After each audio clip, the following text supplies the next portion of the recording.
Young people raised about 25 million naira for protest, and protesters are testifying to the impact of the disbursed fund on food and medical supplies. Yet, the federal government allegedly disbursed 600 billion naira as COVID-19 palliative, and no single Nigerian benefited. So we should remember that when we collect money for a job or road construction and refuse to execute the job, which eventually leads to the death of innocent people, or a civil servant, you collect kickback and over-invoice contract paper, thereby making it impossible to execute other jobs, you are worse than SARS.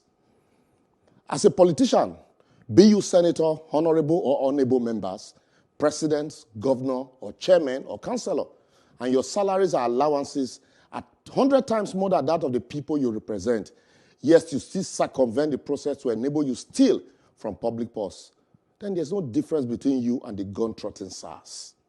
As a lawyer or judge, when you collect money to trade off judgments and grant electoral victory to someone rejected at the poll and make someone who didn't participate in the election process become a governor, president, senator, or even lawmaker, and he eventually takes decisions that will affect thousands of people, there's no hiding place from it. You are SARS.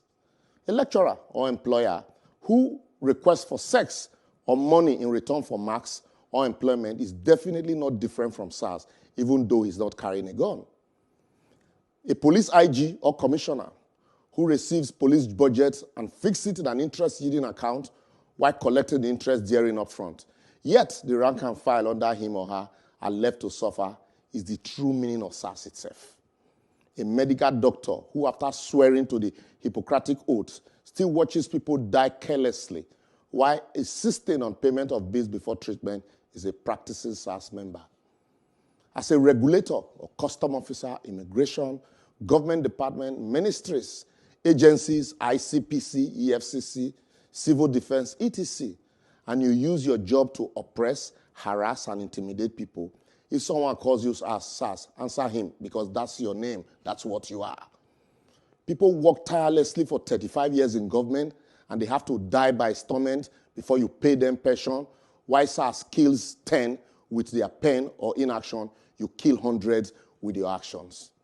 As a supporter of politicians, you criticize everything government did while in opposition, only to support everything you once criticized once your candidate is in government, or vice versa. In fact, you are SARS personified.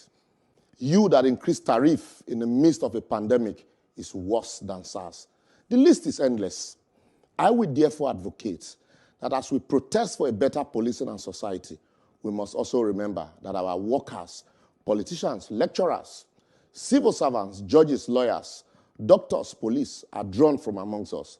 And it is those little injustices that we failed or neglect to address years ago that became the convention that we are addressing now. Let us start anew and with a new orientation and a new social order. That social reorientation can begin when we reduce the salaries and allowances of our public office holders and cut wastages. We would have enough fund to plow into other sectors of the economy. If government treats everyone as a stakeholder in the Nigerian project, and we collectively see ourselves as such, and all do our little bit, whether anybody is watching or not, we would have reduced the SARS in our life without having to change the name from SARS to SWAT.